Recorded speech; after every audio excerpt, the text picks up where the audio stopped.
Welcome to the 12th District. I'm Kerry Condata for NCW Life TV. Well, it is quite a week or two here in politics, two of the most exciting weeks, or most action-packed at least, in this year so far. We have initiatives being heard for the first time, initiatives to the legislature actually not only being heard but possibly passed in Olympia. That hasn't happened in years. We have primaries happening all over, including Super Tuesday this week, and that will probably determine the end of the outcome between Ms. Haley and Mr. Trump. So that's going on. There is just a lot happening. We're going to check in with Mike Steele one last time. Now, this session is winding down. It's going to be done in another week or so, so we'll have one more visit with Representative Keith Gaynor next week, and that'll pretty much wrap it up. The boys should be coming home, we hope, although Mr. Steele tells me there's still some negotiation issues over there that could hold them up, but looks like they may break out on time. And at the end of the show today, I want to talk about an article that I saw that's very interesting. Let's talk about there's a lot of movement right now. We've talked about this. We're going to do a whole show on it here shortly about people moving in and out of states. Who's moving where? What states are losing, and where are the people going? We have a complete report on that coming up in the next week or two, but we'll tell you a little bit about it at the end of the show. All right, so here we go. Let's go to Olympia and talk to Representative Mike Steele.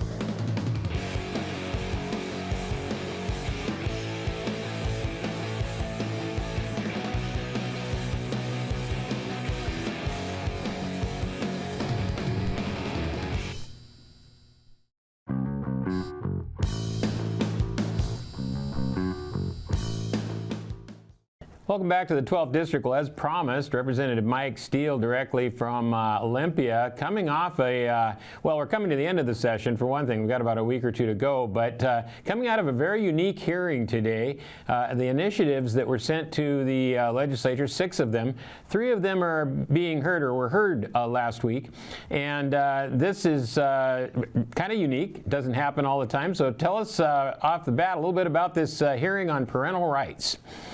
Yeah, it was a joint meeting between the Early Learning and K-12 Education Committee in the Senate and the House K-12 Committee, and we met jointly to hear Initiative 2081, which is the Parental Bill of Rights, and heard from many folks from across Washington. The hearings have been limited to 1 hour, so it has not given us a lot of time to hear from folks, but we certainly had quite a few folks sign in as pro. About 5,600 people from across Washington signed in as pro, about 600 people signed in as con, and then about 7 folks and organizations signed in as other. So very interesting to sit and hear their comments. We were given a staff briefing by both the Senate Services and House OPR staff on sort of a comparison to existing law and what the initiative might do. And so there's still some confusion, and we're trying to get that sort of organized and make sure that we're very clear in what we want this initiative to do. And if we pass it out, which could happen, the Senate and the House have scheduled separate executive sessions to potentially exec out these initiatives. So it is an interesting process. It's something that is very rare, but almost 1.2 million people from across Washington signed these 6 initiatives that were ultimately certified to the legislature, and the majority party chose to pick up 3 after some significant pressure by us. We really felt very strongly that all of these initiatives should have an immediate hearing. We're on the last days of session now, and we're fitting in wherever we can in these last days, and so we were left for an hour to hear this initiative, and that was all. 1 hour exactly. That's all the initiatives have been given. Typical committee time is over 2 hours, so it's interesting that we have limited the testimony so much, but that is where we are. Well, it makes sense that the 3 that 2 of them make sense to me. Police pursuit, I don't know how you could be against the police pursuit bill. It wouldn't look good in an election year to be saying go no on that initiative. Going no on parental rights doesn't poll well. So I see what they're doing here. I expect these to get fast-tracked. I haven't figured out the no income tax thing. That's their holy grail. I can't imagine why they'd pass that. Do you have any insight on why that one's moving forward? Well, it's very interesting, Kerry, because as you know, this state has said several times very clearly, overwhelmingly, that we do not want a state income tax. So I'm not sure there isn't significant pressure from the outside as well, just as we see pressure on police pursuit and parental rights, people have been very vocal. They've said, we've voted on this how many times, and yet the legislature continues to insert themselves thinking they know best. I wouldn't be surprised if there's a lot of community angst around it. I certainly don't support an income tax. Our state constitution is very clear that we shouldn't have one. And so anything counter to that is very interesting to me. Almost certainly is. Well, just want to step back to the hearing on parental rights for just a moment to see where people are coming from. Obviously, it kind of tries to, I think, change some of the things in the bill last year that took away parental rights. I'm not so sure it does as much good as that bill did bad. But what were on the testimony side, what were a couple of the pros and cons that you picked out of this? Yeah, I think just to be fully transparent, I think the cons were concerned that there were some conflicting language in statute. So where the initiative refers to children under 18, there are several places in statute currently that talk about children over 13. So that variance between 18 and under or 13 and over, we need to get clarified. So that the cons really were folks that were concerned with this sort of conflict that might exist between initiative language and statute. So I think there's an opportunity to clean those up, get those done, and then overwhelmingly, the pro support, the folks who supported this initiative, I think simply put, want parents to have ultimate say in the lives of their children. They do not want government or schools to step in between those relationships. And I think that's super important. That was heard over and over again, and we had several parents testify who talked about their own children's experiences growing up and the things they were dealing with, and felt very strongly that they needed to be the ones that helped their children through some of these crises. That it shouldn't be left to the school, and it certainly shouldn't be left to the school without notification of the parents. So clarifying that and making sure that parents do indeed have access to what their kids are going through, what their kids are seeing, what their kids are learning is certainly very, very important to parents all over Washington. Well, excellent. Well, that is an amazing situation to have 6 initiatives show up and possibly 3 of them pass. That'll be historic.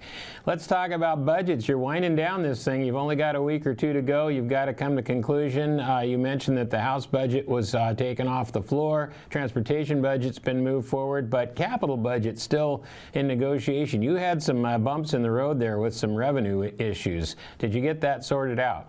We did, yes. We had some significant and major errors around Department of Revenue and what they were reporting in terms of collection. A $250 million error just in this biennium, which we expect to turn into maybe $500 million over the next 2 biennium. $500 million in sort of mistaken math is a huge problem. And we had to make some serious cuts. Again, most of this revolves around capital gains and the fact that the state overestimated what they thought they'd bring in with capital gains, how many people would be paying it, who would be paying it on time, who would be filing extensions.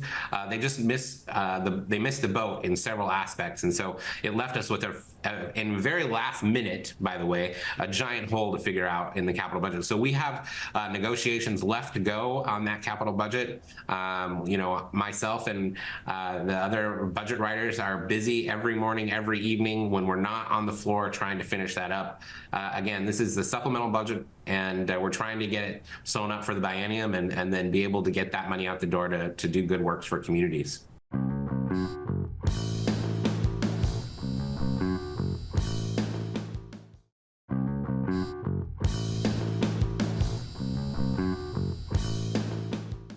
Transportation budget went off the floor. This was a big concern this year because several projects are over budget. It looks like they're in trouble.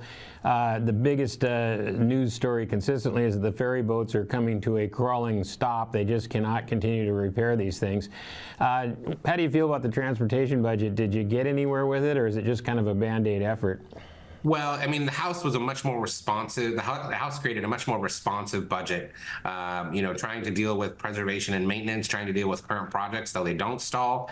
I think that was a really important thing. They really focused on turning over what the governor suggested. I mean, the governor suggested that we pause projects all over Washington, and that suddenly in the middle of Highway 18, you just stop construction. That's not a solution to the transportation issues that face Washington. And so the House budget really did a lot lot of excellent work trying to keep, at the very least, the projects that are in motion moving. And that passed out of the House unanimously, the transportation budget. And of course, the operating budget, again, another historic spend by the majority party in a time when we should be looking for ways to give money back to the taxpayers. That budget went out on party line. And so it'll be interesting. What I'm fearful of and what I'm listening to and hearing about is the budget negotiation for transportation between the House and the Senate is not intended to go well. The Senate plans, I think, to hold fairly firm to their position, and they spend wildly. And the House intends to hold firm to their position, which could lead us to a place where we do not have a transportation budget, which that in of itself could be very historic as well.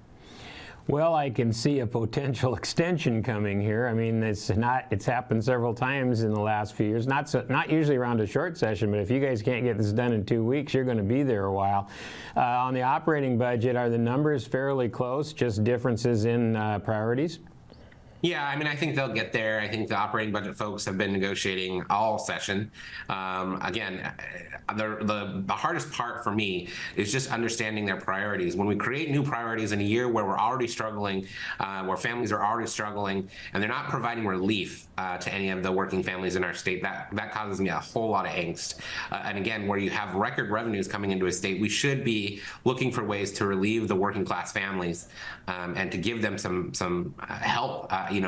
Gas prices that are all-time high at the pump, inflation's out of control, grocery prices are out of control, and we're just raising taxes and spending more here at the state when we should be looking for ways to give relief to families in Washington. So obviously, it's not something. This operating budget wasn't something I could support. I think they will ultimately adopt an operating budget and will move forward without hesitation in the state. But I think you'll see that most of my caucus and the Senate Republicans will probably be opposing this operating budget. Well, the fact is this number, this $72 billion number, sets a precedent that is unprecedented by Jay Inslee. In his term, he has doubled spending in the state of Washington in just 12 years. And that is unbelievable. And yet nothing, I can't find a metric yet, whether it's transportation, education, homelessness, there's no metric that's moving in the right direction. So we're spending twice as much and getting less. We'll see how that goes. Now, on the policy side, I know one of the bills that has really been in the news is this rent control bill, which has been a disaster. We've talked about it before everywhere it's been tried, but it just won't seem to die. It keeps coming back. Where is that standing right now? I actually do think we've finally killed the bill. The Senate Ways and Means Committee did not pull it up for a vote. The chair of the Ways and Means Committee did not schedule it for a vote, and so it is now dead in Ways and Means. And so that's there were a lot of we really are impressed by the Senate and the work they did to help us move some really bad policy, kill some really bad policy, so they can focus, so that we can focus on things that will make a difference for folks in Washington, rather than some of this superfluous stuff that was just headline grabbers and could potentially put people out of business. So that I'm proud of the work that the Senate Ways and Means, in a bipartisan way, by the way, they killed some very bad policy. So there were a lot of we credit the Democrats in that committee, along with the Republicans, that decided that there were a lot of policies coming through that were not right for Washington. So again, a bipartisan effort to make sure only good policy comes out of our legislature. Well, when you look at the makeup of the two bodies, the Senate has a little bit of an older, wiser group. I think the House, you're dealing with a lot of newbies that come in all geared up to do crazy, wonderful things. And the Senate looks like the voice of reason this time, and that's good. I think they were also instrumental in getting rid of that property tax increase as well, which was a big concern for us. Now, let's go back to your stuff. Your capital budget you're still working on, so you can't really tell us what's going to come out of that. But I suspect, as usual, the 12th District will fare well. But beyond that, what else personally are you working on?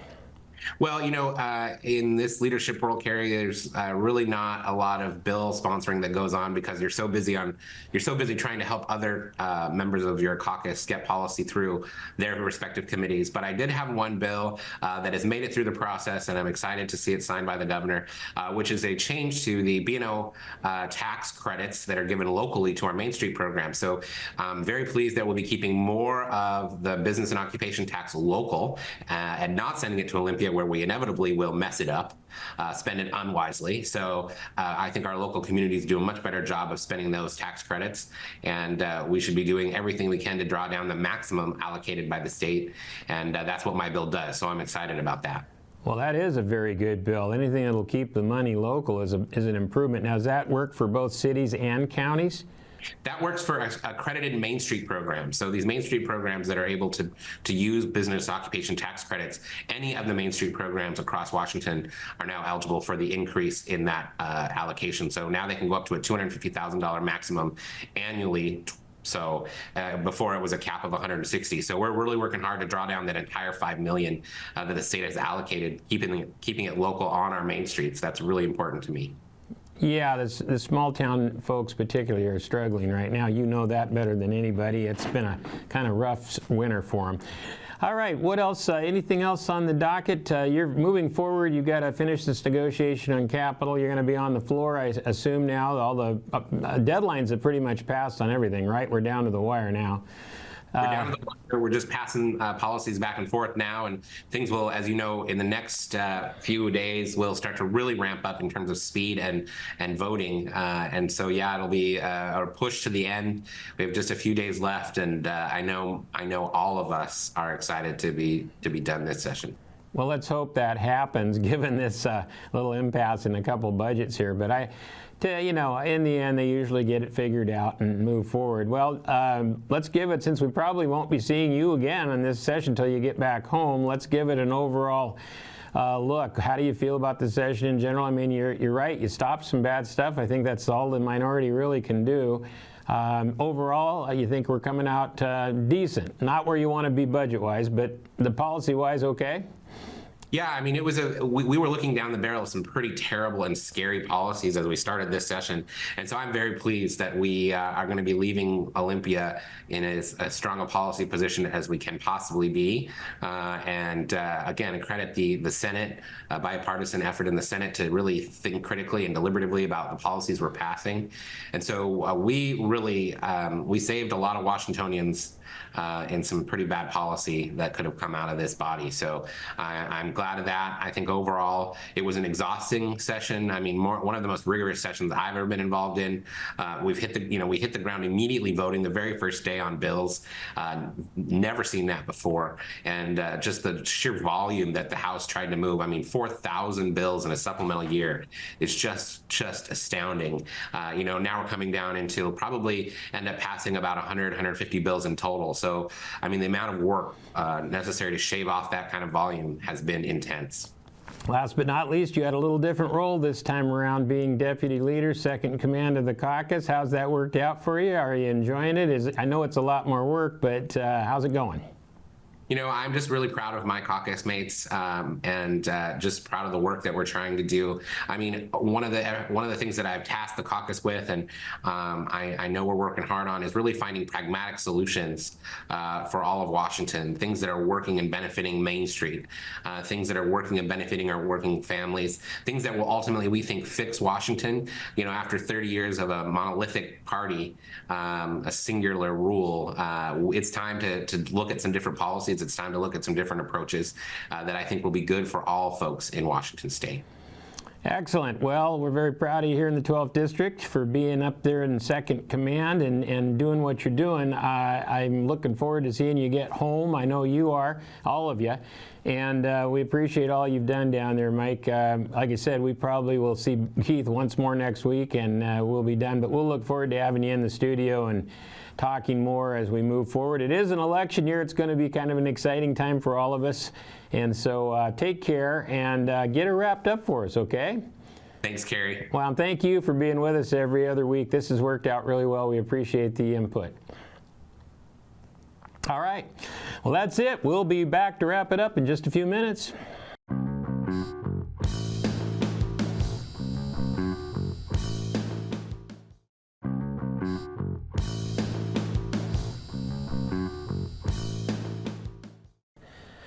All right, well, that's a wrap for today with Representative Mike Steele winding down the session. Mike is absolutely right. We dodged some really big bullets with the major property tax increase they tried to pass. That went down. The rent controls, which would have created havoc in the rental industry, and a number of other things. Of course, the budget still being off the dial at $72 billion plus. No tax relief in sight. The only state in the union that hasn't done that, still holding on. Of course, the other three initiatives will be moving onto the ballot. The three that have been heard will more than likely be voted out in the next week or so. We'll keep you in touch on that. But the other three will be going to the ballot, so you'll have at least three initiatives to vote for in the fall. Governor's race is heating up. The fundraising on the Reichert side has gone way up. The support on the Reichert side is up, and the fourth poll is out showing that Dave Reichert indeed is in a dead heat with Bob Ferguson. That's good news to see a little balance in the state of Washington. We got a long ways to go to November, though, so we'll see how that goes. We'll be following it the whole way. Of course, we have business and economics every week right here on the 12th District. And by the way, just a little marker here for you. We are going to do a show about those people leaving and going. We'll tell you which states people are leaving, which states people are going to, and where they're coming from. That's coming up in just a week or two after we finish up the session. And we will also like to mention that this is our 300th show today. 300 shows, about 5.5, 6 years of work here. And we have some new updates coming for you in the near future as well. 3.0 could be on the way. Thanks for being with us. We'll see you next week to wrap up the session. Don't forget our local news at 5, 6, and 10 o'clock every night right here on the NCW Life channel. I'm Kerry Condata. See you next week.